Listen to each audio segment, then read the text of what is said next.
Our today's chief guest, Honorable Justice and Santosh Hegde sir, is being escorted by our college trust members and principals onto the stage now. And I request all the students to stand up and receive him with great respect and reverence.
Respected dignitaries, my dear colleagues, parents, students, media persons, and all the well-wishers of the Sunjan family, a warm good morning to one and all. People call him a legend in the legal fraternity, a torchbearer of justice and transparency, a champion of truth and integrity, a stalwart of the Indian judiciary. I know you're all aware of the name of the gentleman I'm speaking of. He is none other than Honorable Justice N. Santosh Hegde sir. Dear all, it is our great pleasure to have such a wonderful personality amidst us today. With a distinguished career spanning decades, Sir has been a stalwart in the Indian judiciary, known for his unwavering commitment to justice and integrity. As a former judge of the Supreme Court of India and Lokayukta of Karnataka, he has made significant contributions to the legal fraternity and has been an inspiration to many. He is going to address our students today. On this occasion, we also have with us our Secretary Mr. Pratap Chandra Shetty, our Treasurer Mr. Bharat Shetty, and our Principal Mr. Ranjan B. Shetty. Before we begin with this meaningful program, let us take a moment to invoke the divine blessings of wisdom, knowledge, and understanding. Let us offer our heartfelt prayers for a fruitful and enlightening interaction. Now, prayer by our students.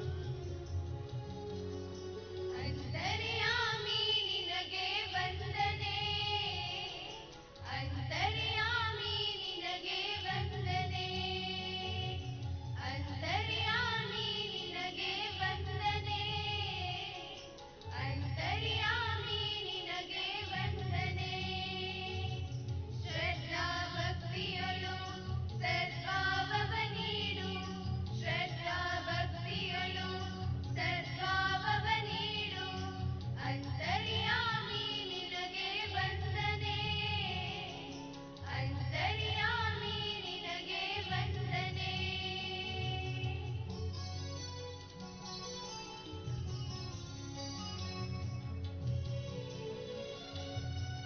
ಸಾಮರಸ್ಯದೊಳು ಬದುಕುವಂತ ಸ್ನೇಹ ನೀಡು ಇವತ್ತು ನಮ್ಮೆಲ್ಲ ವಿದ್ಯಾರ್ಥಿಗಳ ಜೊತೆಗೆ ಒಂದು interactive session ಅನ್ನ ನಡೆಸಬೇಕು ಅನ್ನೋ ಕಾರಣಕ್ಕೆ ಜಸ್ಟಿಸ್ ಸಂತೋಷ್ ಹೆಗ್ಡೆ ಸರ್ ಅವರು ಈ ಒಂದು ವೇದಿಕೆ ಮೇಲೆ ಬಂದು ಕುಳಿತುಕೊಂಡಿದ್ದಾರೆ.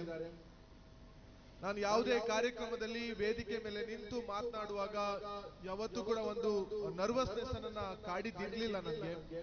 ಇವತ್ತು ಸಂತೋಷ್ ಹೆಗ್ಡೆ ಸರ್ ಎದುರುಗಡೆ ನಿಂತು ಮಾತನಾಡ್ಬೇಕಾದ್ರೆ ಎಲ್ಲೋ ಒಂದು ಸಣ್ಣ ಅಳುಕ, ಒಂದು ಹಿಂಜರಿಕೆ ಕಾಡ್ತಾ ಇದೆ. ಯಾಕಂತ ಹೇಳಿದ್ರೆ ಸಂತೋಷ್ ಹೆಗ್ಡೆ ಅವರ ವ್ಯಕ್ತಿತ್ವದ ಮುಂದೆ ನಾವೆಲ್ಲ ನಗಣ್ಯರು ಅಂತ ಹೇಳಿದ್ರೆ ತಪ್ಪಾಗ್ಲಿಕ್ಕಿಲ್ಲ. ಈ ಒಂದು ರಾಜ್ಯದಲ್ಲಿ, ಈ ದೇಶದಲ್ಲಿ ಒಂದು ಪ್ರಾಮಾಣಿಕ ಸಮಾಜವನ್ನ ಕಟ್ಟಬೇಕು, ಪ್ರಾಮಾಣಿಕವಾದ ಯುವಕರನ್ನ ಈ ದೇಶದವನ್ನ ಮುನ್ನಡೆಸಲಿಕ್ಕೋಸ್ಕರ ಸೃಷ್ಟಿ ಮಾಡಬೇಕು ಅಂತ ಪಣ ತೊಟ್ಟು ಇವತ್ತು 85ನೇ ವರ್ಷದಲ್ಲೂ ಕೂಡ ಇಡೀ ರಾಜ್ಯವನ್ನ, ಇಡೀ ದೇಶವನ್ನ ಸುತ್ತಿ ನಮ್ಮ ದೇಶದ ಯುವಕರಲ್ಲಿ ಒಂದು ಜಾಗೃತಿಯನ್ನ ಮೂಡಿಸಬೇಕು, ಪ್ರಾಮಾಣಿಕತೆಯನ್ನ ಮೂಡಿಸಬೇಕು, ಭ್ರಷ್ಟಾಚಾರ ಮುಕ್ತ ಸಮಾಜವನ್ನ ಕಟ್ಟುವಲ್ಲಿ ನಮ್ಮ ವಿದ್ಯಾರ್ಥಿಗಳನ್ನ ಸೃಷ್ಟಿ ಮಾಡಬೇಕು ಅಂತ ಪಣ ತೊಟ್ಟು ಇವತ್ತು ಇಡೀ ರಾಜ್ಯವನ್ನ ಸುತ್ತಿ ವಿದ್ಯಾರ್ಥಿಗಳಲ್ಲಿ ಜಾಗೃತಿ ಮೂಡಿಸ್ತಾ ಇದ್ದಾರೆ. ಅಂತ ಒಂದು ಮಹಾನ್ ಕಾರ್ಯಕ್ಕೆ ಇವತ್ತು ಸುಜ್ಞಾನ್ PU ಕಾಲೇಜಿಗೆ ಆಗಮಿಸಿ ವಿದ್ಯಾರಣ್ಯ ಕ್ಯಾಂಪಸ್ಸಿನಲ್ಲಿ ಇವತ್ತು ನಾವೆಲ್ಲರೂ ಸೇರಿದ್ದೇವೆ. ವಿದ್ಯಾರ್ಥಿಗಳಿಗೆ ನಿಮ್ಗೆ ಅರಿವಿದೆ, ಸಂತೋಷ್ ಹೆಗ್ಡೆ ಸರ್ ಅಂತ ಹೇಳಿದ್ರೆ ಯಾವ ರೀತಿಯ ವ್ಯಕ್ತಿತ್ವದವರು, ಅವರು ಕರ್ನಾಟಕದಲ್ಲಿ ಮಾಡಿದ ಸೇವೆ ಏನು ಅನ್ನೋದು ತಮ್ಗೆ ಅರಿವಿದೆ. ನಿಮ್ಮ ಎಲ್ಲರ ಒಂದು ನಾಲೆಜಿಗೋಸ್ಕರ ಹೇಳುವುದಾದ್ರೆ, ಈ ರಾಜ್ಯದ 3 ಪಕ್ಷದ ಮುಖ್ಯಮಂತ್ರಿಗಳ ವಿರುದ್ಧ ಒಂದು ವರದಿಯನ್ನ ಕೊಟ್ಟಂತ ಏಕೈಕ ಒಬ್ಬ ವ್ಯಕ್ತಿ ಯಾರಾದ್ರೂ ಇದ್ರೆ ಅದು ನ್ಯಾಯಮೂರ್ತಿ ಸಂತೋಷ್ ಹೆಗ್ಡೆ ಸರ್ ಅಂತ ಹೇಳಿದ್ರೆ ತಪ್ಪಾಗ್ಲಿಕ್ಕಿಲ್ಲ.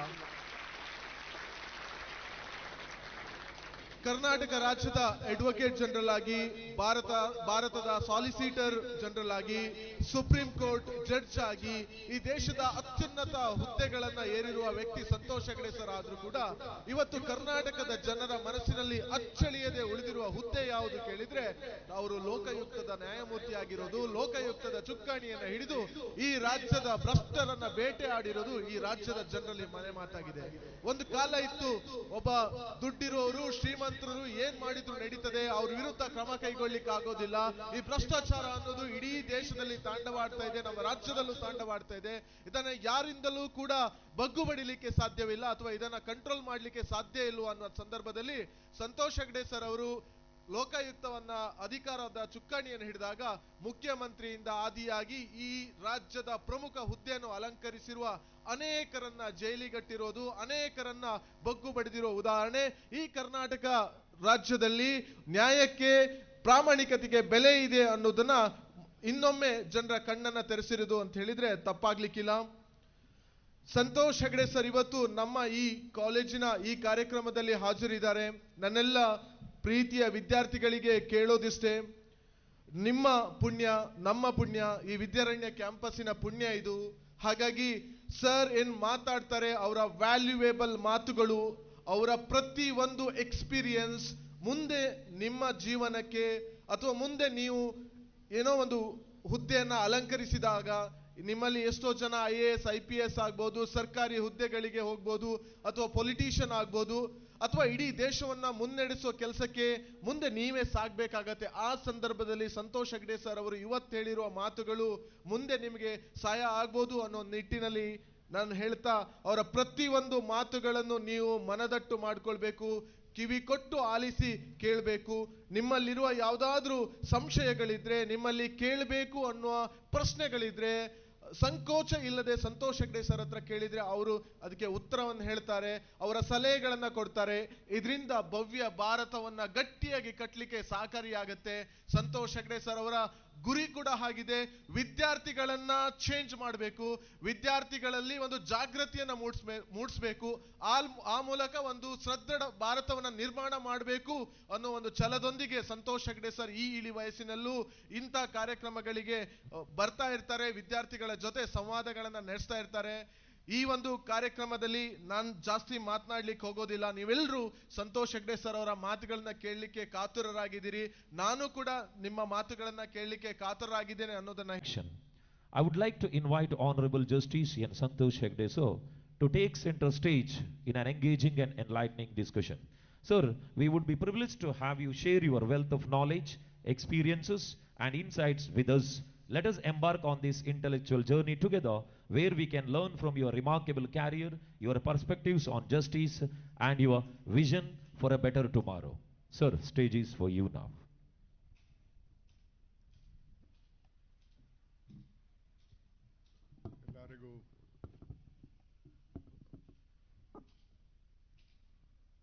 ಮುಂಜಾನೆಯ ವಂದನೆಗಳು. ಈ ಒಂದು ಸುಂದರ ಕಾರ್ಯಕ್ರಮದ ವೇದಿಕೆಯಲ್ಲಿ ಆಸೀನರಾಗಿರುವಂಥ ಶ್ರೀ ಪ್ರತಾಪ್ ಚಂದ್ರ ಶೆಟ್ಟಿ ಅವರೇ, ಶ್ರೀ ಭರತ್ ಶೆಟ್ಟಿ ಅವರೇ, ಶ್ರೀ ರಂಜನ್ ಶೆಟ್ಟಿ ಅವರೇ, ಶಾಲೆಯ ಪ್ರಾಂಶುಪಾಲರು, ಬೋಧಕ ಬೋಧಕೇತರ ವೃಂದದ ಸದಸ್ಯರೇ, ಆಹ್ವಾನಿತರೇ, ಮಾಧ್ಯಮದ ಮಿತ್ರರೇ, ನನ್ನ ನೆಚ್ಚಿನ ವಿದ್ಯಾರ್ಥಿ ವಿದ್ಯಾರ್ಥಿನಿಯರೇ, ನಾನು ಹಲವಾರು ಹುದ್ದೆಯಲ್ಲಿ ಕೆಲಸ ಮಾಡಿದಂಥ ವ್ಯಕ್ತಿ. ಆದರೆ ಕರ್ನಾಟಕ ಲೋಕಾಯುಕ್ತಕ್ಕೆ ಬಂದ ನಂತರ ನನಗನಿಸಿದ್ದು ಅಷ್ಟರವರೆಗೆ ನಾನೊಬ್ಬ ಕೂಪಮಂಡೂಕನಾಗಿದ್ದೆ. ಸಮಾಜದಲ್ಲಿ ಹೋಗುವಂಥ ಅನ್ಯಾಯದ ಬಗ್ಗೆ ನನಗೆ ಜಾಸ್ತಿ ಅರಿವಿರಲಿಲ್ಲ. ನಾನು ಸುಖವಾಗಿದ್ದೆ, ಭಾಳಷ್ಟು ಜನರು ಸುಖವಾಗಿದ್ದರಂತ ತಿಳ್ಕೊಂಡಂಥ ವ್ಯಕ್ತಿ ನಾನು. ಆದರೆ ಲೋಕಾಯುಕ್ತಕ್ಕೆ ಬಂದ ಸ್ವಲ್ಪ ದಿವಸದಲ್ಲಿ ಭಾಳಷ್ಟು ಅನ್ಯಾಯವನ್ನು ಕಂಡೆ. ಅದು ಕೂಡ ನಮ್ಮ ಸಂವಿಧಾನದಲ್ಲಿ ಜನರ ಸೇವೆಗಾಗಿ ಸೃಷ್ಟಿ ಮಾಡಿದಂಥ ಸಂಸ್ಥೆಗಳಿಂದ. ಅದು ಶಾಸಕಾಂಗವೇ ಇರಬಹುದು, ಕಾರ್ಯಾಂಗವೇ ಇರಬಹುದು, ನ್ಯಾಯಾಂಗವೇ ಇರಬಹುದು, ಸಮಾಜದ ಮೂಲೆ ಮೂಲೆಯಲ್ಲಿ ಇರುವಂಥ ಇತರ ವೃತ್ತಿಗಳಲ್ಲೇ ಇರಬಹುದು. ಇದು ಯಾಕೆ ಈ ರೀತಿ ಆಗ್ತಾ ಇದೆ ಅಂತ ನಾನು ನನ್ನಲ್ಲೇ ಚರ್ಚೆ ಮಾಡಿದಾಗ ನನಗನಿಸಿದ್ದು ಇದು ವ್ಯಕ್ತಿಗಳ ತಪ್ಪಲ್ಲ, ಇದು ಸಮಾಜದ ತಪ್ಪು. ನಾನು ಚಿಕ್ಕವನಾಗಿದ್ದಾಗ ಅಂಥ ಸಮಾಜದಲ್ಲಿದ್ದೆ. ಆ ಸಮಾಜ ಒಳ್ಳೆ ಕೆಲಸ ಮಾಡಿದ್ದವರನ್ನ ಗುರುತಿಸಿ ಸನ್ಮಾನಿಸ್ತಾ ಇತ್ತು, ತಪ್ಪು ಮಾಡಿದ್ದವರನ್ನ ಶಿಕ್ಷಿಸ್ತಾ ಇತ್ತು. ಅದು ಕೋರ್ಟ್ ಶಿಕ್ಷೆ ಅಲ್ಲ. ಉದಾಹರಣೆಗೆ ನನ್ನ ಗ್ರಾಮದಲ್ಲಿ ಯಾರಾದರೂ ಜೈಲಿಗೆ ಹೋಗಿದ್ರೆ, ತಪ್ಪು ಕೆಲಸ ಮಾಡಿದರೆ, ಅನ್ಯಾಯ ಮಾಡಿದರೆ, ನನ್ನ ಪೋಷಕರು ಹೇಳ್ತಾ ಇದ್ರು ಆ ಮನೆ ಹತ್ರ ಹೋಗಬೇಡ ಅಂತ. ಆ ಬಹಿಷ್ಕಾರ ತಪ್ಪು ಮಾಡಿದ್ದವನ ಮೇಲೆ ಮಾತ್ರ ಅದರ ಪರಿಣಾಮ ಬೀಳ್ತಾ ಇತ್ತಲ್ಲ, ಅದು ಕುಟುಂಬದ ಎಲ್ಲ ಸದಸ್ಯರ ಮೇಲೇನೆ ಬೀಳ್ತಾ ಇತ್ತು. ಆ ಕುಟುಂಬಕ್ಕೆ ಹೆಣ್ಮಕ್ಳನ್ನು ಕೊಡಕ್ಕೆ ನಿರಾಕರಿಸ್ತಾ ಇದ್ರು. ಎಂಥ ಶಿಕ್ಷೆ! ಕೋರ್ಟ್ ಶಿಕ್ಷೆ ಬೇರೆ ಇತ್ತು, ಆದರೆ ಸಮಾಜದ ಭಾವನೆ ಆ ರೀತಿ ಇತ್ತು. ಅಂದಿನ ಸಮಾಜ ಪ್ರಾಮಾಣಿಕತೆ, ಮಾನವೀಯತೆಯನ್ನು ಗೌರವಿಸುವಂತಹ ಸಮಾಜವಾಗಿತ್ತು. ತಪ್ಪು ಮಾಡಿದ್ದವರನ್ನ ಸಮಾಜದಿಂದ ದೂರ ಇಡುವಂತಹ ಪ್ರಯತ್ನ ಆಗ್ತಾ ಇತ್ತು. ಅದರಿಂದ ತಪ್ಪು ಮಾಡೋಕ್ಕೆ ಜನರು ಹೆದರ್ತಾ ಇದ್ರು. ಹೌದು, ತಪ್ಪು ಮಾಡುವವರು ಇದ್ದರು, ಇನ್ನು ಮುಂದಕ್ಕೂ ಇರ್ತಾರೆ. ಆದರೆ ಈ ಬದಲಾವಣೆ ಬಂದರೆ, ಸಮಾಜದ ಭಾವನೆಯಲ್ಲಿ ಬದಲಾವಣೆ ಬಂದರೆ ತಪ್ಪು ಮಾಡೋರ ಸಂಖ್ಯೆ ಭಾಳ ಕಮ್ಮಿ ಆಗಬಹುದು. ಬಂಧುಗಳೇ, ಕಾನೂನು ಬರುವ ಮೊದಲೇ ಸಮಾಜದಲ್ಲಿ ಕೆಲವು ಮೌಲ್ಯಗಳ ಪ್ರೆಸೆನ್ಸ್ ಇತ್ತು. ಅದನ್ನು ಭಾಳಷ್ಟು ಜನರು ಪಾಲಿಸ್ತಾ ಇದ್ದರು, ಅದಕ್ಕೆ ಗೌರವ ಕೊಡ್ತಾ ಇದ್ದರು. ಆದರೆ ಇವತ್ತು ಆ ಸಮಾಜದ ಭಾವನೆಯಲ್ಲಿ ಬದಲಾವಣೆ ಬಂದಿದೆ. ಇವತ್ತಿನ ಸಮಾಜ ಬರೀ ಶ್ರೀಮಂತಿಕೆ ಮತ್ತು ಅಧಿಕಾರವನ್ನು ಪೂಜಿಸುವಂತಹ ಸಮಾಜದಲ್ಲಿದ್ದೇವೆ. ಪ್ರಾಮಾಣಿಕರಿಗೆ ಯಾವುದೇ ಇರುವವರು ಹಾಗೆ ಮೇಲಕ್ಕೆ ಬಂದರು, ತಪ್ಪು ದಾರಿಯಲ್ಲಿ ಹೋಗಿ ಇನ್ನೊಬ್ಬನ ಜೇಬಿ ಕೈ ಹಾಕಿ. ವಿದ್ಯಾರ್ಥಿನಿಯರೇ, ಈ ಬದಲಾವಣೆ ತರುವ ದಾರಿಯಲ್ಲೂ ಕೂಡ ಬಹಳ ಮುಖ್ಯವಾದ ವಿಚಾರ ಇದೆ. ಕ್ರಾಂತಿ ಮುಖಾಂತರ ಬದಲಾವಣೆ ಆದರೆ ಈ ದೇಶದ ಗತಿ ಮುಗಿದೋಯ್ತು. ಕ್ರಾಂತಿ ಮುಖಾಂತರ ಈ ಬದಲಾವಣೆ ಬರುವ ಪ್ರಯತ್ನ ಆದರೆ ಈ ದೇಶ 25 ಬೇರೆ ದೇಶ ಆಗ್ತದೆ. ಇವತ್ತು ಕಾವೇರಿ ನೀರಿಗಾಗಿ ಸುಪ್ರೀಂ ಕೋರ್ಟಲ್ಲಿ ವಾದ ಮಾಡ್ತಾ ಇದ್ದೇವೆ ತಮಿಳುನಾಡಿನ ವಿರುದ್ಧ. ನಾಳೆ ಕ್ರಾಂತಿ ಆದರೆ ರಣರಂಗದಲ್ಲಿ ಮಾಡಬೇಕಾದಿತ್ತು. ಈ ಕಡೆ ಇನ್ನೊಂದು ದೇಶ ಇದೆ, ಈ ಕಡೆ ಇನ್ನೊಂದು ದೇಶ ಇದೆ, ಈ ಕಡೆ ಇನ್ನೊಂದು ದೇಶ ಇದೆ, ಕೆಳಗಡೆ ಇನ್ನೊಂದು ದೇಶ ಇದೆ. ದೇಶದಲ್ಲಿ ಶಾಂತಿ ಸೌಹಾರ್ದ ಇರಲ್ಲ. ನಿಮ್ಮ ಮಕ್ಕಳ ಗತಿ ಏನಾಗಬಹುದು ಸ್ವಲ್ಪ ಯೋಚನೆ ಮಾಡಿ. ಇವತ್ತು ಯುಕ್ರೇನ್ ಮತ್ತು ಗಾಜಾದಲ್ಲಿ ಆಗುವಂತಹ ಘಟನೆಗಳು ಯಾಕೆ ಆದವು? ಯಾರ ಲಾಭಕ್ಕೆ? ಅಲ್ಲಿನ ಜನರ ಲಾಭಕ್ಕ? ನನಗೊಬ್ರು ಅಮೆರಿಕದಿಂದ ಒಂದು ವಿಡಿಯೋ ಕಳಿಸಿದ್ದಾರೆ. ಒಬ್ಬ 6 ವರ್ಷದ ಹುಡುಗ ಹೇಳ್ತಾನೆ, ನಾನೇನು ತಪ್ಪು ಮಾಡಿದೆ? ನನಗಿದ್ದದ್ದು ಒಬ್ಳು ತಾಯಿ, ಅವಳಿಲ್ಲ. ಇದ್ದದ್ದು ಒಂದು ಕೊಠಡಿ, ಅದಿಲ್ಲ. ನನಗೆ ಆದಾಯ ಇಲ್ಲ, ನನಗೆ ಹೊಟ್ಟೆಗಿಲ್ಲ. ನಾನೇನು ತಪ್ಪು ಮಾಡಿದೆ? ಸ್ವಲ್ಪ ಯೋಚನೆ ಮಾಡಿ. ಮೇಲೆ ಕೂತವರು ಕೂಡ ಸರಿಯಾದ ಯೋಚನೆ ಇಟ್ಕೊಂಡು ಜನತಾ ಸೇವೆ ಮಾಡ್ತಾ ಇದ್ರೆ ಆ ಮಟ್ಟಕ್ಕೆ ಬರ್ತಾ ಇಲ್ಲ. ರಷ್ಯಾ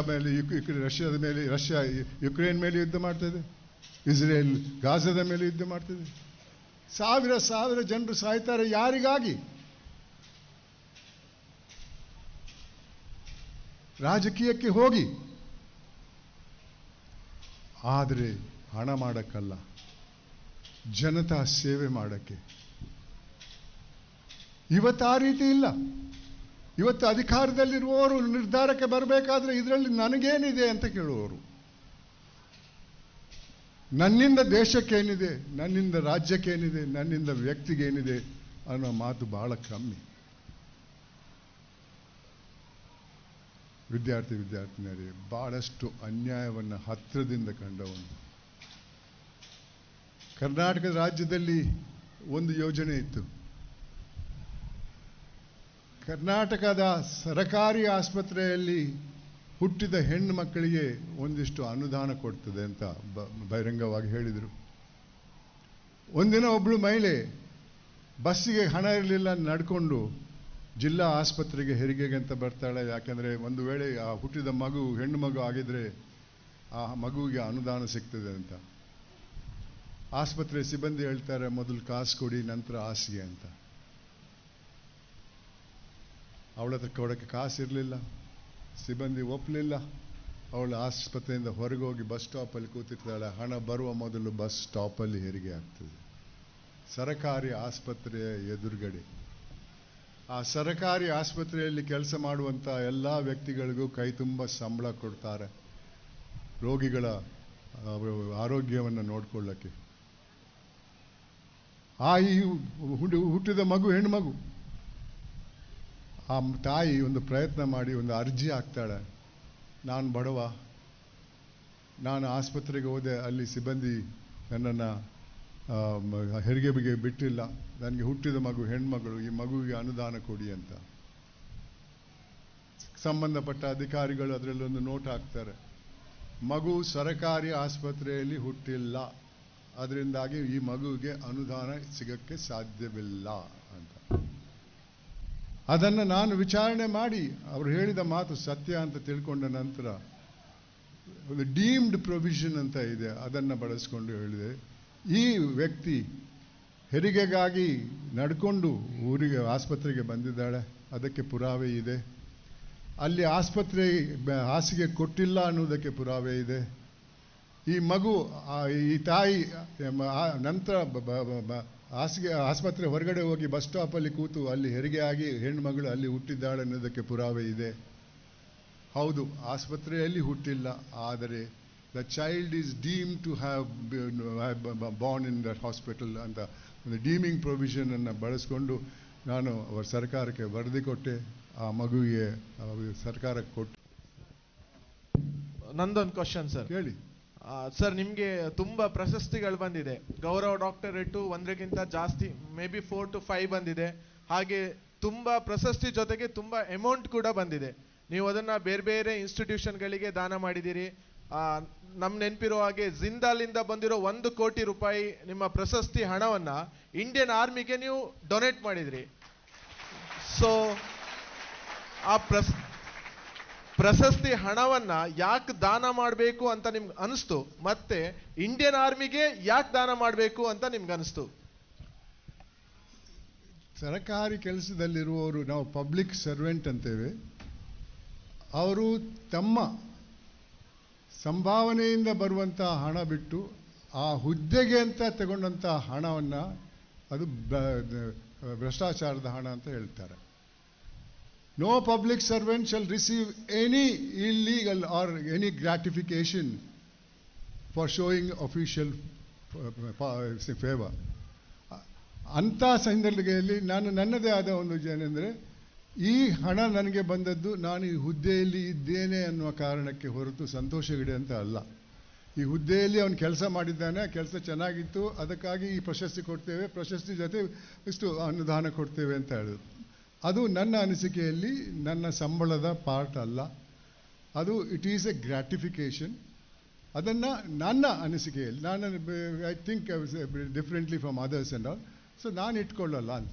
ನನ್ನ ಹೆಂಡತಿ ಕೇಳಿದ್ರು, ಯಾಕೆ ರೀ ಇದು ಲಂಚ ಅಲ್ಲಲ್ಲ, ಮತ್ತೆ ಯಾಕೆ ನೀವು ಇದು ಮಾಡ್ತೀವಿ? ನಾನು ಹೇಳಿದಮ್ಮ, ಇದು ನನ್ನ ದೃಷ್ಟಿಕೋನದಿಂದ ಲಂಚನೇ. ಅದರಲ್ಲೂ ಕೂಡ ಈ ಕಂಪನಿಯವ್ರದ್ದು, ಯಾಕೆಂದರೆ ನಾನು ವರದಿಯಲ್ಲಿ ಅವರ ವರದಿಯಲ್ಲಿ ಬರೆದೇ ಅವರ ವಿರುದ್ಧ ಬರೆದಿದ್ದೇನೆ ಇರುತ್ತೆ. ಅದು ಮಿಕ್ಕಿದ್ದನ್ನು ಕೂಡ ನಾನು ಯಾವುದೇ ಸಮಸ್ಯೆ ಇಲ್ಲದಂಥ ಸಂಸ್ಥೆಯಿಂದ ಬಂದ ಹಣವನ್ನು ಕೂಡ ಬೇರೆ ಬೇರೆ ಸರ್ಕಾರಿ ಸಂಸ್ಥೆಗೆ ಕೊಟ್ಟಿದ್ದೇನೆ. ಇದನ್ನು 1 ಕೋಟಿ ಆರ್ಮಿಗೆ ಯಾಕೆ ಕೊಟ್ಟೆ ಅಂದರೆ, ಇದು ಚೆಕ್ಕಲ್ಲಿ ಬರ್ತದೆ. ಆ ಚೆಕ್ ಹಣವನ್ನು ನಾನು ಯಾವುದೇ ಒಂದು ಸಂಸ್ಥೆಗೆ ಕೊಟ್ಟರೆ ನಾಳಿನ ದಿವಸ ಅವರು ಅದರ ಉಪಯೋಗ ಬೇರೆ ರೀತಿ ಮಾಡಿದರೆ, ಮತ್ತು ಅದರಲ್ಲಿ ನನಗೆ ಕಿಕ್ ಬ್ಯಾಕ್ ಅಂತ ಏನಾದರೂ ಕೊಟ್ಟ ಅಂತ ಒಂದು ವದಂತಿ ಶುರು ಆಗ್ಬೋದು. ಅದಕ್ಕೆ ಸರ್ಕಾರಿ ಸಂಸ್ಥೆಗೆ ಕೊಟ್ಟರೆ ಅದು ಕಿಕ್ ಬ್ಯಾಕ್ ಬರಲ್ಲ ಅನ್ನೋದು ಖಂಡಿತ. ಅದಕ್ಕಾಗಿ ನಾನು ಎಲ್ಲದನ್ನು ಸರ್ಕಾರಿ ಸಂಸ್ಥೆಗೆ ಕೊಟ್ಟಿದ್ದೇನೆ ಹೊರತು ಖಾಸಗಿ ಸಂಸ್ಥೆಗೆ ಕೊಟ್ಟಿಲ್ಲ. ಈ 1 ಕೋಟಿ ರೂಪಾಯಿ ಯಾವುದೇ ಒಂದು ಸಂಸ್ಥೆಗೆ ಇಲ್ಲಿ ಕೊಟ್ಟಿದ್ರೆ ಅವ್ರು ಹೇಳ್ಬೋದು ಒಂದು 50 ಲಕ್ಷ ವಾಪಸ್ ಕ್ಯಾಶಲ್ಲಿ ಪಡ್ಕೊಂಡಯ್ಯವ ಅಂತ. ಕೊಡುವವರು ಇರ್ತಾರೆ ಆ ರೀತಿ. ಆದ್ದರಿಂದ ನಾನು ಅದನ್ನು ತಗೊಂಡಿಲ್ಲ. ನನ್ನ ಪ್ರಿನ್ಸಿಪಲ್ ಇಸ್ ದಿಸ್. ನಾವು ಫಾರ್ ಎಕ್ಸಾಂಪಲ್ ನಾವು ಜಸ್ಟಿಸ್ ಅಂತ ಹಾಕ್ತೇವೆ, ನೀವು ನಮ್ಮನ್ನು ಜಸ್ಟಿಸ್ ಅಂತ ಕರಿತೀರಾ. ನನ್ನ ಲೆಟರ್ ಪ್ಯಾಡಲ್ಲಾಗಲಿ, ನನ್ನ ವಿಸಿಟಿಂಗ್ ಕಾರ್ಡಲ್ಲಾಗಲಿ, ನನ್ನ ಯಾವುದೇ ದಾಖಲೆಯಲ್ಲಾಗಲಿ ನಾನು ಜಸ್ಟಿಸ್ ಅಂತ ಹಾಕಲ್ಲ.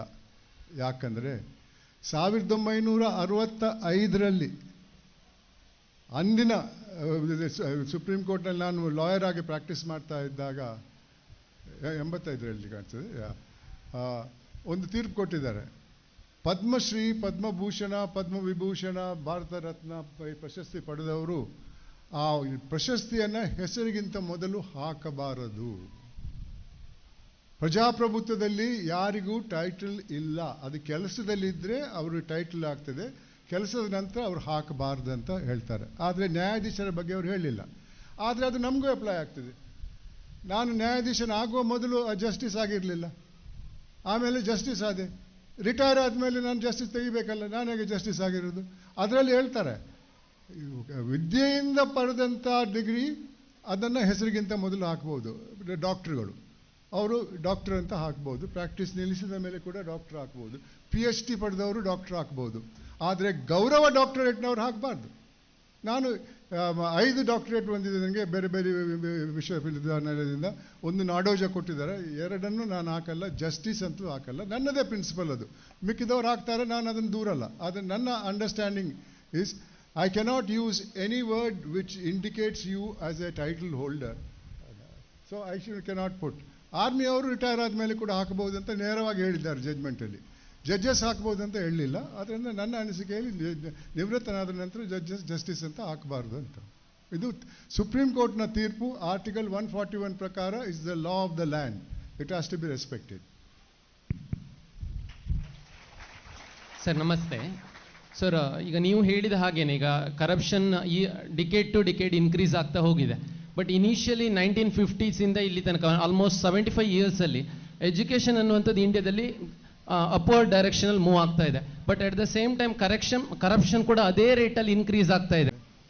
2011ರಲ್ಲಿ ಬೆಂಗಳೂರಿನ ಆಸ್ಪಾಸಲ್ಲಿ ಹರೀಶ್ ನಂಜಪ್ಪ ಅನ್ನುವ 29 ವರ್ಷದ ಯುವಕ ಮೋಟರ್ ಸೈಕಲಲ್ಲಿ ಹೋಗ್ತಾ ಇದ್ದ. ಹಿಂದೆ ಒಂದು ಲಾರಿ ಬರ್ತಾ ಇತ್ತು. ಆ ಲಾರಿ ಫ್ರಂಟ್ ಟೈರ್ ಒಂದು ಟೈರ್ ಪಂಕ್ಚರ್ ಆಗಿತ್ತು. ಅದು ಆತನ ದೇಹದ ಮೇಲೆ ಹೋಗಿ ರಿಮ್ಮು ದೇಹದ 2 ಭಾಗವನ್ನು ಇಬ್ಬಾಗವಾಗಿ ಮಾಡ್ತದೆ. ಅಲ್ಲಿ ಅವನು ಬಿದ್ದಿದ್ದ, ಆದರೆ ಜೀವಂತವಾಗಿದ್ದ. ಅಲ್ಲಿ ಹಲವಾರು ವ್ಯಕ್ತಿಗಳು ಫೋಟೋ ತೆಗಿತಾ ಇದ್ರು, ವಿಡಿಯೋ ಮಾಡ್ತಾ ಇದ್ರು. ಒಂದು ತುತ್ತು ನೀರು ಕೊಡಿ ಅಂತ ಕೇಳಿದರು, ಯಾರೂ ಕೊಟ್ಟಿಲ್ಲ. ಆಂಬ್ಯುಲೆನ್ಸ್ ಬರ್ತದೆ, ಆಂಬ್ಯುಲೆನ್ಸ್ ಸಿಬ್ಬಂದಿ ದೇಹದ 2 ಭಾಗವನ್ನು ಎತ್ತಿ ಆಂಬ್ಯುಲೆನ್ಸ್ ಎಲ್ಲ ಹಾಕ್ತಾರೆ. ಅವನು ಸಿಬ್ಬಂದಿಗೆ ಹೇಳ್ತಾನೆ, ಮತ್ತು ಜೀವಂತವಾಗಿದ್ದ ಸಿಬ್ಬಂದಿಗೆ ಹೇಳ್ತಾನೆ, ದಯವಿಟ್ಟು ವೈದ್ಯರಿಗೆ ಹೇಳಿ ನನ್ನ ಕಣ್ಣನ್ನು ದಾನ ಮಾಡೋಕ್ಕೆ ಅಂತ. ಈ ಎಂಥ ಮಾನವೀಯತೆ, ಎಂಥ ವಿಪರ್ಯಾಸ ಒಂದು ಘಟನೆಯಲ್ಲಿ.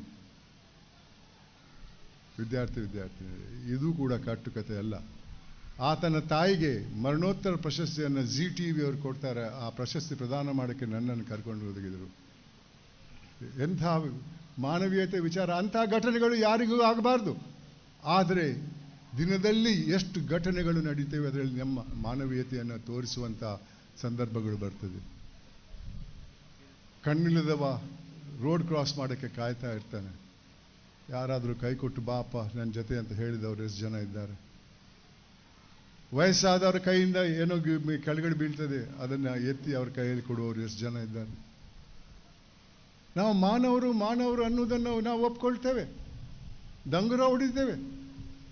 ಆದರೆ ಆ ಮಾನವೀಯತೆಯನ್ನು ತೋರಿಸುವಂಥ ಪ್ರಯತ್ನ ನಮ್ಮಲ್ಲಿ ಎಷ್ಟು ಜನರಲ್ಲಿದೆ? ವಿದ್ಯಾರ್ಥಿನಿಯರಿಗೆ ಈ ಎರಡು ಮೌಲ್ಯಗಳನ್ನು ಅಳವಡಿಸಿ ನಿಮ್ಮ ಜೀವನ ಸಾರ್ಥಕ ಆಗ್ತದೆ, ನಿಮ್ಮ ಮಕ್ಕಳ ಭವಿಷ್ಯ ಕೂಡ ಸಾರ್ಥಕ ಆಗ್ತದೆ. ಆವಾಗ ಜೀವನದಲ್ಲಿ ಸಂತಸ ಇರ್ತದೆ ಅಂತ ಹೇಳ್ತಾ ಇವಾಗ ನಾನು ಸಂವಾದ ಮಾಡೋಕ್ಕೆ ರೆಡಿಯಾಗಿದ್ದೇನೆ. ಯಾರು ಪ್ರಶ್ನೆ ಕೇಳುವವರು ಯಾರಪ್ಪ?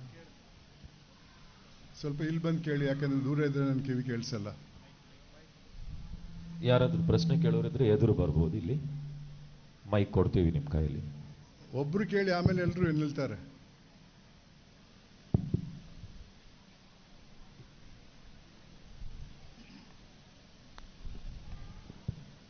Good morning sir. Good morning sir, ನನ್ನ ಒಂದು ಕ್ವಶನ್ ಏನಂತ ಹೇಳಿದ್ರೆ, ಈಗ ನೀವು ಇಷ್ಟೋ ತನಕ ಭ್ರಷ್ಟಾಚಾರದ ಬಗ್ಗೆ ಅಂದರೆ ಕರಪ್ಷನ್ ಬಗ್ಗೆ ಮಾತಾಡಿದ್ದೀರಿ, ಆ್ಯಂಡ್ ಇದನ್ನು ನೀವು ತುಂಬ ಹತ್ತಿರದಿಂದ ತಿಳ್ಕೊಂಡಿದ್ದೀರಿ. ಸೊ ಈ ಕರಪ್ಷನ್ ಅನ್ನುವಂಥದ್ದು ನಿಮ್ಮ ಒಂದು ಒಪಿನಿಯನ್ ಪ್ರಕಾರ ಯಾವ ರೀತಿಯ ಕಮ್ಯುನಿಟಿ, ಅಂದರೆ ಯಾವ ರೀತಿಯ ಜನರಿಗೆ ತುಂಬ ಎಫೆಕ್ಟ್ ಮಾಡುತ್ತೆ? ಯಾರು ಅದಕ್ಕೆ ಮೇಜರ್ ವಿಕ್ಟಿಮ್ ಆಗ್ತಾರೆ ಸರ್? ಯಾರಿಗೆ ಅಧಿಕಾರ ಇದೆ, ಆ ಅಧಿಕಾರವನ್ನು ದುರ್ಬಳಕೆ ಮಾಡುವಂಥ ಮನೋಭಾವನೆ ಅವರಲ್ಲಿದ್ದರೆ ಅದಕ್ಕೆ ಮೂಲ ಕಾರಣ ಈ ದುರಾಸೆ ಅನ್ನೋ ರೋಗ. ಈ ದುರಾಸೆಯಿಂದಾಗಿ ತೃಪ್ತಿ ಇರಲ್ಲ ನಮ್ಮ ವ್ಯಕ್ತಿಯಲ್ಲಿ. ಎಷ್ಟು ಮಾಡಿದ್ರೂ ಸಾಲಲ್ಲ, ಮತ್ತು ಬೇಕು ಅನ್ನೋ ಭಾವನೆ. ಅಂಥವರಲ್ಲಿ ಮನುಷ್ಯತ್ವ ಇರಲ್ಲ. ನನ್ನ ದುರಾಸೆಯಿಂದ ಅವನಿಗೆ ಎಷ್ಟು ನಷ್ಟ ಆಗ್ತದೆ ಅನ್ನೋ ವಿಚಾರದಲ್ಲಿ ಕೂಡ ಅವರು ತಿಳುವಳಿಕೆ ಪಡ್ಕೊಳ್ಳಲ್ಲ. ನಾನು ಮಾಡಿದರೆ ಸಾಕು ಅನ್ನೋದು ಮಾತ್ರ. ಅದು ಇವತ್ತು ನನ್ನ ಅನಿಸಿಕೆಯಲ್ಲಿ 100ರಲ್ಲಿ 80% ಜನರಲ್ಲಿ ದುರಾಸೆ ಅನ್ನೋ ರೋಗ ಇದೆ. ಇದನ್ನು ನಾವು ತಡೆ ಹಿಡಿಬೇಕಾದ್ರೆ ತೃಪ್ತಿಯನ್ನು ಅಳವಡಿಸಿ. ತೃಪ್ತಿ ಅಂದರೆ ಇದ್ದದ್ರಲ್ಲೇ ಸಂತಸ ಪಡೆಯೋದು. ಪ್ರಯತ್ನ ಮಾಡಬೇಕು ಜಾಸ್ತಿ ಸಿಗಕ್ಕೆ, ಆದರೆ ಇದ್ದದ್ರೇ ಸಾಕಪ್ಪ, ಇದು ನನ್ನ ಜೀವನ ಇದ್ದದ್ರಲ್ಲೇ ನಡೆಸ್ತೇನೆ ಅಂತ. ಸೊ ಅಂಥ ಪ್ರಯತ್ನ ಮಾಡಿದರೆ ನೀವು ಮನುಷ್ಯರಾಗ್ತೀರಾ, ಮತ್ತು ನಿಮ್ಮ ಜೀವನದಲ್ಲಿ ಸಂತಸ ಇರ್ತದೆ, ಒಳ್ಳೆ ನಿದ್ದೆ ಬರ್ತದೆ, ಮದ್ದು ಬೇಡ. ಆ ಪ್ರಯತ್ನ ಮಾಡಬೇಕು. ನಿಮ್ಮ ಮಕ್ಕಳಲ್ಲೂ ಕೂಡ ಆ ಒಂದು ಮೌಲ್ಯವನ್ನು ಅಳವಡಿಸುವಂಥ ಪ್ರಯತ್ನ. ಯಾಕಂದರೆ ಇವತ್ತು ಗಂಡ ಹೆಂಡತಿ ಇಬ್ಬರು ಕೆಲಸ ಮಾಡುವವರು, ಕೆಲಸ ಅಂದರೆ ರೋಗ, ಅಲ್ಲಿ ಜಾಸ್ತಿ ಪ್ರಮೋಷನ್ ಆಗಬೇಕು, ದೊಡ್ಡ ಹುದ್ದೆಗೆ ಹೋಗಬೇಕು, ಅದಕ್ಕೆ ನಾನು ಅರ್ಹನಂತ ತೋರಿಸ್ಬೇಕಂತ ತಲೆನೋವನ್ನು ಮನೆಗೆ ತರ್ತಾರೆ, ಲ್ಯಾಪ್ಟಾಪಲ್ಲಿ ಕೂತು ಕೆಲಸ ಮಾಡ್ತಾ ಇರ್ತಾರೆ. ಕೆಲಸಕ್ಕೆ ಹೋಗದಂಥ ಪೋಷಕರು ಸೀರಿಯಲ್ ನೋಡ್ತಾ ಇರ್ತಾರೆ, ಮಕ್ಕಳಿಗೊಂದು ಐಫೋನ್ ಕೊಟ್ಟಿರ್ತಾರೆ, ಸಂಪರ್ಕ ಇಲ್ಲ. ಅದರಿಂದ ಯಾರು ಇವತ್ತು ಆ ಮಕ್ಕಳಲ್ಲಿ ಮೌಲ್ಯವನ್ನು ಅಳವಡಿಸೋದು? ಶಾಲೆಯಲ್ಲಿ ನೀತಿ ಪಾಠ ಇಲ್ಲ, ಮನೆಯಲ್ಲಿ ಹೇಳ್ಕೊಡೋರಿಲ್ಲ, ಎಲ್ಲ ಐಫೋನಲ್ಲಿದೆ ಅಂತ ತಿಳ್ಕೊಂಡಿದ್ದಾರೆ. ಅದು ದೊಡ್ಡ ತಪ್ಪು. ಐಫೋನ್ ಕೂಡ ಒಂದು ರೋಗದ ರೀತಿಯಲ್ಲಿ ಮುಂದೆ ಹೋಗ್ತಾ ಇದೆ. ಯೂಸ್ ಮಾಡಿ, ಬೇಕಾದಂಥ ಮಾಹಿತಿ ಅದರಲ್ಲಿದೆ, ಆದರೆ ಒಳ್ಳೆ ಮಾಹಿತಿ ಇಲ್ಲ. ಮೌಲ್ಯದ ಬಗ್ಗೆ ಅದು ಎಲ್ಲೂ ಏನೂ ಹೇಳಲ್ಲ. ಆದ್ದರಿಂದ ಈ ರೋಗವನ್ನು ನಾವು ವೈಯಕ್ತಿಕವಾಗಿ ತಡೆ ಹಿಡಿಬಹುದು. ರೋಗ ಇದ್ದರೂ ಕೂಡ ನಾವು ಆ ತೃಪ್ತಿ ಅನ್ನುವ ಗುಣವನ್ನು ಅಳವಡಿಸಿದರೆ ಆ ತೃಪ್ತಿ. ಹೇಳಿದ ಸಂಖ್ಯೆಗಳು ಅಥವಾ ರಾಜೀವ್ ಗಾಂಧಿಯವರ ಮಾತು ನಾನು ಸೃಷ್ಟಿ ಮಾಡಿದ್ದಲ್ಲ. ವಿಚಾರಣೆ ನಂತರ ಕೇಂದ್ರ ಸರ್ಕಾರಕ್ಕೆ ವರದಿ ಮೂಲಕ ಕೊಟ್ಟಂಥ ಒಬ್ಬ ಸಂವಿಧಾನದ ಅಧಿಕಾರಿ, CAG, the comptroller and auditor general of India, ಅವರು ವರದಿ ಮೂಲಕ ಕೇಂದ್ರ ಸರ್ಕಾರಕ್ಕೆ ತಿಳಿಸಿದ್ದಾರೆ ಈ ಹಗರಣಗಳಲ್ಲಿ ಇಷ್ಟು ಹೋಗಿದೆ ಅಂತ. ಅದೇ ರೀತಿಯಲ್ಲಿ ರಾಜೀವ್ ಗಾಂಧಿಯವರು ಹೇಳಿದ ಮಾತು ಕೂಡ ಇದೆಲ್ಲ ನೀವು ಗೂಗಲ್ಗೆ ಹೋಗಿ ನೋಡಿ, ಅದರಲ್ಲಿದೆ. ಹೆಸರು ಹಾಕಿ, ಜೀಪ್ ಹಗರಣ, ಬೋಫರ್ಸ್ ಹಗರಣ, ಕಾಮನ್ವೆಲ್ತ್ ಗೇಮ್ಸ್ ಹಗರಣ, 2G ಹಗರಣ, ಕೋಲ್ಗೇಟ್ ಹಗರಣ ಹಾಕಿ ರಾಜೀವ್ ಗಾಂಧಿಯವರ ಮಾತಿನ ಬಗ್ಗೆ ಕೇಳಿ ಅದರಲ್ಲಿದೆ. ಇಷ್ಟೊಂದು ಹಣ ಸೋರ್ಕೊಂಡು ಹೋದರೆ ಏನಾಗ್ತಾ ಇದೆ? ಈ ದುರಾಸೆಯ ದೊಡ್ಡ ಪರಿಣಾಮ ಹಣದ ಉಬ್ಬರ. ನಾನು ಸ್ಕೂಲ್ಗೆ ಹೋಗ್ತಾ ಇದ್ದಾಗ, ಅಂದರೆ 70 ವರ್ಷದ ಹಿಂದೆ, 1 ಗ್ಯಾಲನ್ ಪೆಟ್ರೋಲ್ಗೆ 12 ಆಣೆ. 1 ಗ್ಯಾಲನ್ ಅಂದರೆ ಸುಮಾರು 4 ಲೀಟರ್. 1 ಲೀಟರ್ಗೆ 3 ಆಣೆ. 1 ರೂಪಾಯಿಗೆ 16 ಆಣೆ ಇತ್ತು. ಇವತ್ತು 1 ಲೀಟರ್ಗೆ 105 ರೂಪಾಯಿ ಇದೆ. ಏನು ಬೆಲೆ ಇದೆ ಆ ರೂಪಾಯಿಗೆ? ನನ್ನ ತಂದೆಯವರು ಮೊದಲನೇ ಸಲ ಕಾರ್ ತಗೊಂಡಾಗ ಒಂದು ರೆನಾಲ್ಡ್ ಕಾರ್ ತಗೊಂಡಿದ್ರು. ಅದಕ್ಕೆ 5,000 ರೂಪಾಯಿ. ಇವತ್ತು ಸೈಕಲ್ಗೂ ಅದಕ್ಕಿಂತ ಜಾಸ್ತಿ ಇದೆ ಏನೋ. ಇದೇ ಆ ರೆನಾಲ್ಡ್ ಕಾರ್ಗೆ ಇವತ್ತು 15 ಲಕ್ಷ ಇದೆ. ಏನು ಪ್ರಯೋಜನ ಅದು? ನನ್ನ ತಂದೆಯವರು ಸುಪ್ರೀಂ ಕೋರ್ಟ್ ನ್ಯಾಯಾಧೀಶರಾಗಿದ್ದರು. 73ನೇ ಇಸ್ವಿಯಲ್ಲಿ ಅಲ್ಲಿ ರಾಜೀನಾಮೆ ಕೊಟ್ಟು ಬಂದರು. ಆವಾಗ ಅವರ ಸಂಬಳ 4,000. ಇವತ್ತು 4,000ಕ್ಕೆ ನಿಮ್ಮ ಮನೆಗೆ 1 ಗಂಟೆ ಗುಡಿಸಕ್ಕೆ ಯಾರು ಬರಲ್ಲ. ಅಂದು ಸುಪ್ರೀಂ ಕೋರ್ಟ್ ನ್ಯಾಯಾಧೀಶರ ಸಂಬಳ 4,000. ಇವತ್ತು 3.5 ಲಕ್ಷ ಇದೆ. ಇದೇ ರೀತಿ ದುರಾಸೆ ಮುಂದುವರಿತಾ ಹೋದರೆ, ಹೆಚ್ಚುವರಿ ಆಗ್ತಾ ಹೋದರೆ, ಈ ರೂಪಾಯಿಗೆ ಏನು ಬೆಲೆ ಇದೆ? ಆಡಳಿತೆಯಲ್ಲಿರುವವರು, ಅಧಿಕಾರದಲ್ಲಿರುವವರಿಗೆ ಏನು ನಷ್ಟ ಆಗಲ್ಲ, ಅವರು ಸಂಬಳ ಏರಿಸಿಕೊಂಡೇ ಹೋಗ್ತಾರೆ. ಇತ್ತೀಚೆಗೆ ನಮ್ಮ ಚುನಾಯಿತ ಪ್ರತಿನಿಧಿಗಳು ಕರ್ನಾಟಕ ಅಸೆಂಬ್ಲಿಯಲ್ಲಿ ಅವರ ಸಂಬಳ ಡಬಲ್ ಮಾಡಿದ್ದಾರೆ 1 ನಿಮಿಷದಲ್ಲಿ. ಬಂಧುಗಳೇ, ಇದರ ಪರಿಣಾಮ ಬಹಳ ಗಂಭೀರವಾದದ್ದು. ಇದ್ದವರಿಗೆ ಹಣ ಹೋಗ್ತಾ ಇದ್ದರೆ ಇಲ್ಲದವರು ಸುಮ್ಗಿರಲ್ಲ. ಬದಲಾವಣೆ ಬರಬೇಕು. ಆದರೆ ಯಾವ ರೀತಿಯಲ್ಲಿ ಒಳ್ಳೆ ಕಾಲ ಹೋಗಿ ಕೆಟ್ಟ ಕಾಲ ಬಂದಿದೆಯೋ, ಅದು ಶಾಂತಿಯುತವಾಗಿ ಬಂದಿದೆಯೋ, ಅದೇ ರೀತಿ ನೀವು ಬದಲಾವಣೆ ತರಬೇಕಾದ್ರೆ ಶಾಂತಿಯುತವಾಗಿ ನಿಮ್ಮಲ್ಲಿ ಕೆಲವು ಮೌಲ್ಯಗಳನ್ನು ಅಳವಡಿಸಿ, ನೀವು ಅದನ್ನು ಅಳವಡಿಸಿದರೆ ನಿಮ್ಮ ಪಕ್ಕದಲ್ಲಿರುವವರು ಅಳವಡಿಸ್ತಾರೆ. ಅದಕ್ಕೆ ಆ ಮೌಲ್ಯದ ಹೆಸರು ತೃಪ್ತಿ ಅನ್ನೋ ಗುಣ. ಬೇರೆ ಮದ್ದಿಲ್ಲ. ಕಾನೂನಿಗೆ ಯಾರು ಹೆದರಲ್ಲ. ಚೈನಾದಲ್ಲಿ ಭ್ರಷ್ಟರಿಗೆ ಗಲ್ಲು ಶಿಕ್ಷೆ. ಆ ಗಲ್ಲು ಶಿಕ್ಷೆ 6 ತಿಂಗಳಲ್ಲಿ ಆಗ್ತದೆ ಅಲ್ಲಿ. ಆದರೂ ಕೂಡ ಟ್ರಾನ್ಸ್ಪರೆನ್ಸಿ ಇಂಟರ್ನ್ಯಾಷನಲ್ ಅನ್ನುವ ಸಂಸ್ಥೆಯ ಒಂದು ವರದಿ ಪ್ರಕಾರ ಚೈನಾ ಭಾರತಕ್ಕಿಂತ ಜಾಸ್ತಿ ಭ್ರಷ್ಟ ದೇಶ. ಜೀವಕ್ಕೆ ಹೆದರದಂತಹ ವ್ಯಕ್ತಿಗಳು ಈ ರೋಗಕ್ಕೆ ತುತ್ತಾದವರು. ಎಂಥ ಕಾಲಕ್ಕೆ ಬಂದಿದ್ದೇವೆ ನಾವು. ಮುಂದೆ ಇದೇ ರೀತಿ ಕೋಟಿ ಕೋಟಿ ಕೋಟಿ ಕೋಟಿ ಒಂದೊಂದು ಹಗರಣದಲ್ಲಿ ಸೋರ್ಕೊಂಡು ಹೋದರೆ ಆಡಳಿತೆಯಲ್ಲಿ ಏನಾಗ್ತದೆ? ಬಿಹಾರಲ್ಲಿ 1 ಸೇತುವೆ ಕಟ್ಟಿದ್ದು 3 ತಿಂಗಳಲ್ಲಿ 3 ಸಲ ಬಿದ್ದೋಗಿದೆ. ಏನು ಕ್ವಾಲಿಟಿ ನೋಡಿದೆ. ಇವಾಗ ಬರ್ತಾ ಕೂಡ ಕೆಲವು ರೋಡ್ಗಳನ್ನು ನೋಡಿದೆ, ಗುಂಡಿ ಎಷ್ಟಿದೆ ಅಂತ. ಅಂದರೆ 40%. ಇವತ್ತು ಒಂದು ಪಕ್ಷದವರು ಹಿಂದೆ ಇದ್ದ ಪಕ್ಷವನ್ನು 40% ಸರ್ಕಾರ ಅಂತಾರೆ. 40% ಸರ್ಕಾರ ಅಂದರೆ ಏನಾಯಿತು? 1 ಲಕ್ಷ ಕಾಂಟ್ರಾಕ್ಟು, ಅದರಲ್ಲಿ 40% ಅಂದರೆ 40,000 ರೂಪಾಯಿ ಭ್ರಷ್ಟಾಚಾರಕ್ಕೆ ಹೋಯಿತು. ಉಳಿದದ್ದು 60,000. ಆ 60,000ದಲ್ಲಿ ಆತ ಪ್ರಾಫಿಟ್ ಇಟ್ಕೊಳ್ಬೇಕು, ಮತ್ತೆ ಆ ಕಾಮಗಾರಿ ಮಾಡಬೇಕು. ಎಷ್ಟು ಮಾಡ್ಬೋದು? ಇದೇ ರೀತಿ ಆಗ್ತಾ ಇದೆ, ದಿನನಿತ್ಯ ಆಗ್ತಾ ಇದೆ.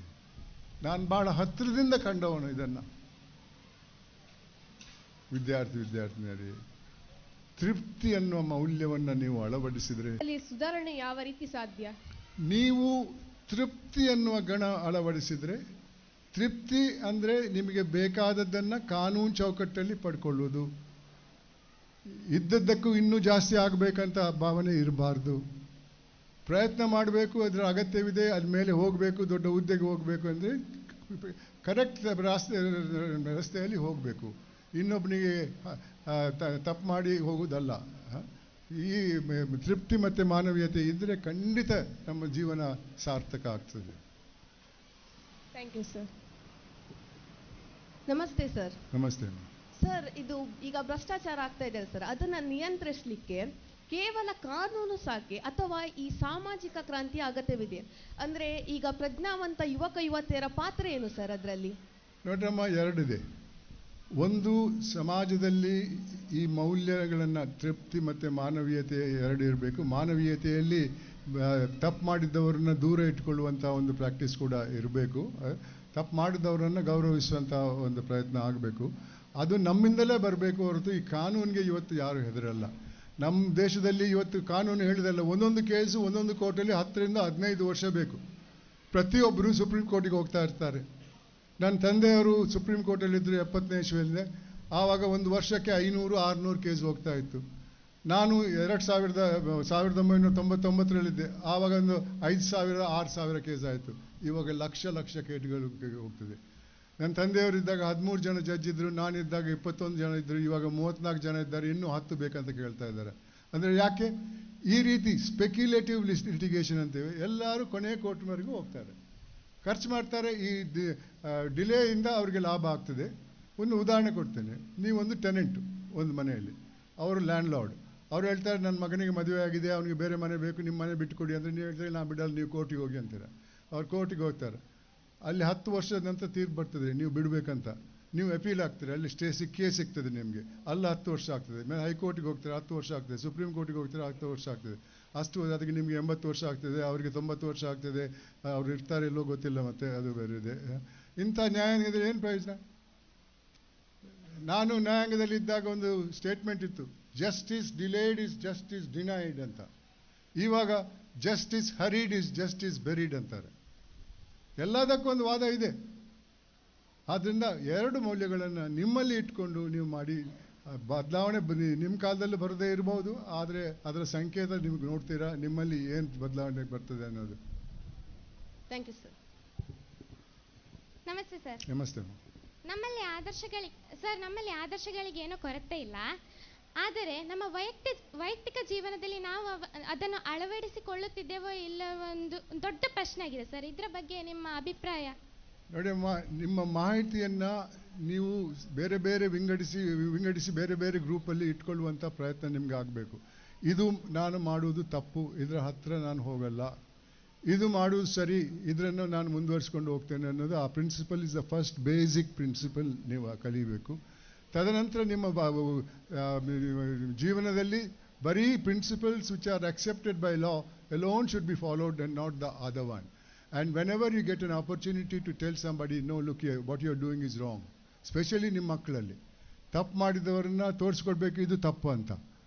ಆವಾಗ ಅವರಿಗೂ ಅರ್ಥ ಆಗ್ತದೆ ತಪ್ಪು ಯಾಕೆ ಸರಿಯಲ್ಲ, ಮತ್ತು ಸರಿ ಮಾತ್ರ ಸರಿ ಇದೆ ಅಂತ ತೋರಿಸ್ಕೊಳ್ಳುವಂಥ ಒಂದು ಭಾವನೆ ನಮ್ಮಲ್ಲಿ ಮೂಡಬೇಕು. That's the main thing.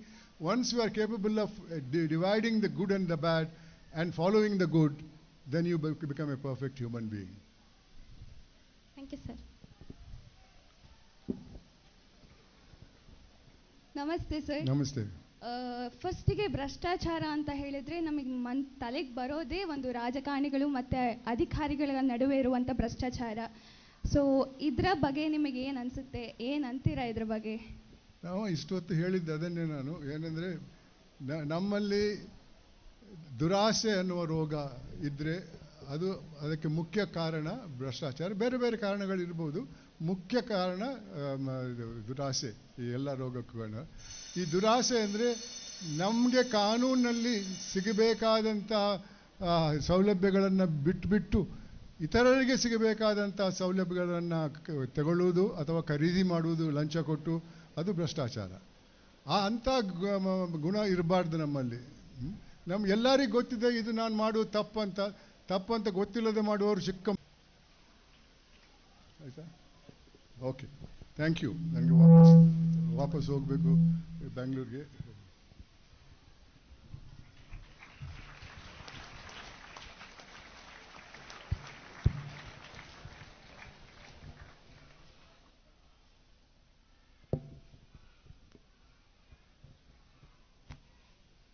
Your Lordship, you have stated examples from real life experience where greed has overruled need in the present world. and you upheld the need of brotherhood, contentment, and humanity in our life to eradicate corruption. Hope our students will be inspired by your ideals and emerge as good citizens of India. Thank you, sir. Moving ahead with the program, our secretary, Mr. Pratap Chandra Shetty, holds a distinguished position and has a rich tapestry of experience and wisdom. Under his visionary leadership, our institutions have scaled new heights and achieved numerous accomplishments. I take great pride and honor in inviting Mr. Pratap Chandra Shetty, sir, to grace us with his words of wisdom. ಇವತ್ತಿನ ಈ ಒಂದು ಅರ್ಥಪೂರ್ಣ ಕಾರ್ಯಕ್ರಮದ ಮುಖ್ಯ ಅತಿಥಿಗಳಾಗಿ ಆಗಮಿಸಿ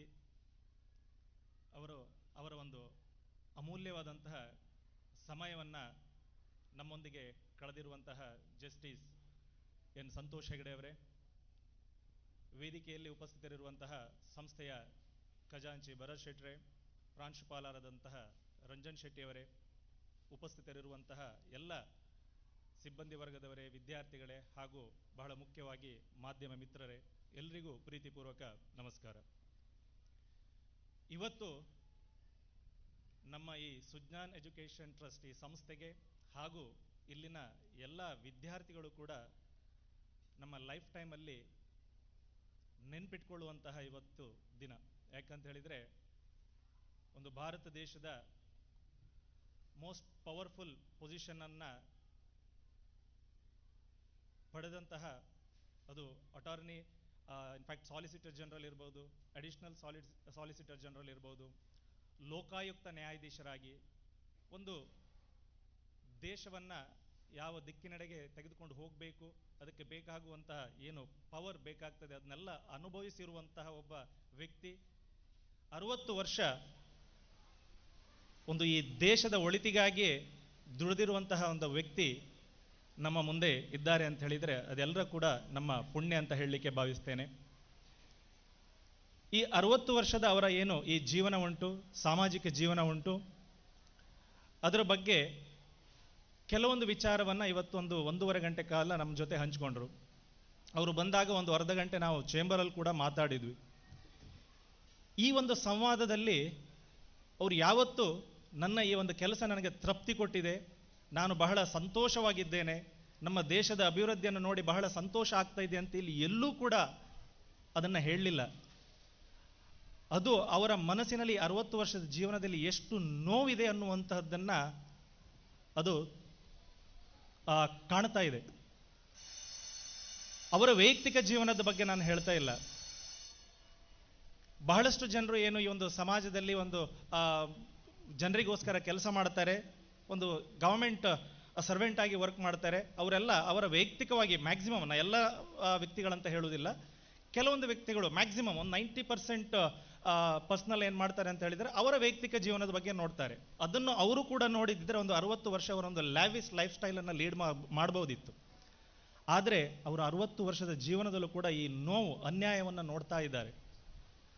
ಆದರೂ ಕೂಡ ನಮಗೆ ಯಾವುದೇ ಒಂದು 2 ಘಟನೆ, ನಾವು ಯಾವುದೇ ಒಂದು ಒಳ್ಳೆ ಇಂಟೆನ್ಷನಿಂದ ಹೋದಾಗ ಅದು ಆಗಲಿಲ್ಲ ಅಂತಾಗ ನಮಗೆ ಬೇಸರ ಆಗ್ತದೆ, ಸಾಕು ಯಾರಿಗೂ ಜನರಿಗೆ ಬೇಡ ಅಂತ ಇದ್ದಾಗ ನಮಗೆ ಯಾಕೆ ಅನ್ನುವಂತಹದ್ದನ್ನು ನಾವು ಅರ್ಥ ಮಾಡ್ಕೊಂಡು ನಾವು ಅದನ್ನು ಹಿಂದೆ ಬರಲಿಕ್ಕೆ ನೋಡ್ತೇವೆ. ಆದರೆ ಇಷ್ಟೆಲ್ಲ ನೋವನ್ನು ಅನುಭವಿಸಿದ್ರು ಕೂಡ ಆಫ್ಟರ್ ರಿಟೈರ್ಮೆಂಟ್ ಈಗ ಅವರಿಗೆ 86 ವರ್ಷ. ಇವತ್ತು ಹೇಳಿದ್ರು, ಇವತ್ತು 1864ನೇ ಇನ್ಸ್ಟಿಟ್ಯೂಷನ್ ಅಂದ್ರೆ ಅಷ್ಟು ವಿದ್ಯಾರ್ಥಿಗಳಿಗೆ ಸಂವಾದನ ಮಾಡ್ತಾ ಇದ್ದಾರೆ, ಅವರ ಇಂಟ್ರಾಕ್ಷನ್ ಮಾಡ್ತಾ ಇದ್ದಾರೆ ಅಂತ ಹೇಳಿದರೆ ಅವರ ಇಂಟೆನ್ಷನ್, ಅವ್ರು ಯಾವತ್ತೂ ಅದನ್ನು ಗಿವ್ ಅಪ್ ಮಾಡಲಿಲ್ಲ. ನನ್ನ ಕಾಲದಲ್ಲಿ ಆಗಲಿಲ್ಲ ಅಂತ ಹೇಳಿದ್ರು ಕೂಡ ಇದನ್ನು ಸರಿ ಮಾಡುವವರು ಯಾರು, ಇವತ್ತಿನ ವಿದ್ಯಾರ್ಥಿಗಳು ಸರಿ ಮಾಡ್ತಾರೆ, ಇವತ್ತಿನ ಯುವ ಜನಾಂಗ ಸರಿ ಮಾಡ್ತದೆ ಅನ್ನುವಂಥ ಏನೋ ಒಂದು ಮನಸ್ಸಿನಲ್ಲಿ ಒಂದು ಆಸೆಯಿಂದ ಅವರು ಇನ್ಸ್ಟಿಟ್ಯೂಷನ್ಗೆ ತಿರುಗ್ತಾ ಇದ್ದಾರೆ. 86 ವರ್ಷ ಆದರೂ ಕೂಡ ದಿನ ಒಂದೊಂದು ಇನ್ಸ್ಟಿಟ್ಯೂಷನ್ಗೆ ಹೋಗಿ ವಿದ್ಯಾರ್ಥಿಗಳು. With us, your presence has enriched our understanding and we are grateful for your time and wisdom. As we come to the end of this session, it is our duty to thank all for making this event a grand success. Respected Honorable Justice N. Santosh Hegde sir, your interaction with our students was truly enlightening, and we are grateful for the valuable insights you shared on the importance of justice, integrity and humanism.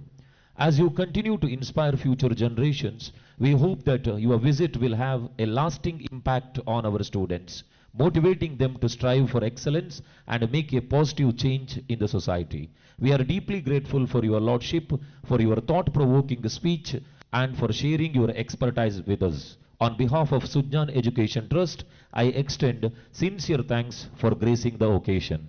Thank you, sir. I would like to extend my heartfelt thanks to our esteemed Secretary, Mr. Pratap Chandra Shetty, sir, Treasurer, Mr. Bharat Shetty, sir, and Principal, Mr. Ranjan Shetty, sir, for your invaluable support and guidance in making this event a grand success. Your leadership, dedication, and commitment to our institution are truly appreciated. Thank you, gentlemen. I would like to extend my sincere gratitude to our dedicated colleagues, enthusiastic students, supportive parents, respected media persons, and well-wishers for their contribution, participation, and encouragement. Your collective efforts and goodwill have made a significant impact, and we appreciate your involvement. Thank you, one and all.